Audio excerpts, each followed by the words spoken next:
So what's up mga ka-action? Welcome naman sa ating panibagong video, panibagong reaction mga ka-action, mga kakampeng. Una sa lahat, pagpasensyahan nyo na po, medyo maingay po talaga ang area natin. Gawa ho na may ginagawang bahay sa ating kapitbahay. Ayan, kaya pagpasensyahan nyo na po at maraming salamat po sa lubos na inyong pag-unawa sa ating audio. Okay, so pag-usapan lang ho natin itong isa sa pinakamaganda na isusulong ni Senator Ping Lacson. Pero ang tanong, ma-approve kaya ito? Well, napakaganda sana kung ma-approve po ito. Pero alam ko po sa sarili ko na marami po talaga ang masasagasaan dito. Pero ako din, hinahangad ko na sana ma-approve po ito. Kung hindi po ako nagkakamali, isa din po ito sa gusto ni Congressman Chel Jokno. Correct me if I'm wrong. Di ba? Kasi una-una, ito yung gusto natin na sana matanggal na.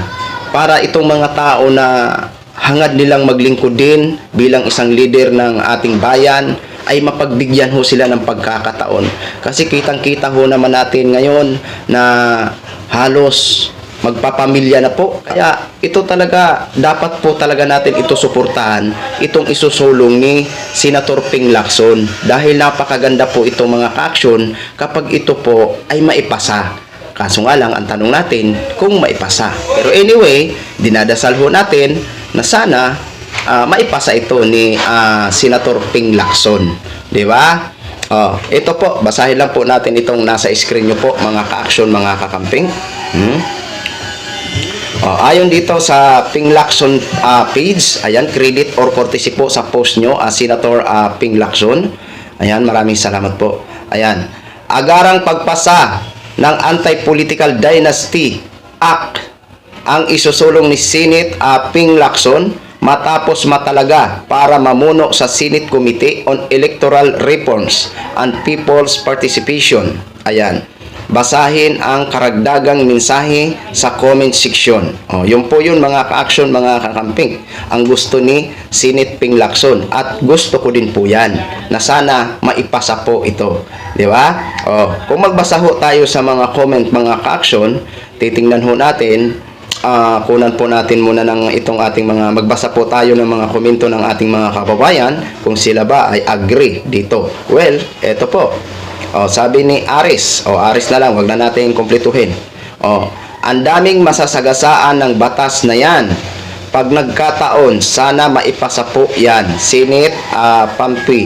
Kaya di maputol ang korupsyon kasi naipamamana nila sa mga kadugo nila ang katiwalian sa gobyerno. Sabi ni Aris Boy. Ayon naman dito kay Mike L. Ayan. It's already long overdue. Another great move by Senate Ping. Okay. Ang sabi naman ni Anina, Anina na lang. Good move, Senate Lacson. Senate Ping, ikaw na po, sir, ang next President 2028 ayon kay Randy. While this may be not sound savory to most politician, I believe that this constitution provision be given place and meaning. Sabi ni Adelante. Ayan ha. Yan ang tama para maiwasan ang mga bias na desisyon. Puro magkakapamilya na lang ang mga nakaupo sa Kongreso. Akala mo sila na lang ang marunong, samantala di naman marunong talaga. Kaya banat ng mga salita na kung ano-ano, malayo naman sa katotohanan ang mga sinasabi, nagdudunong-dunungan ayon kay Burgos. Okay?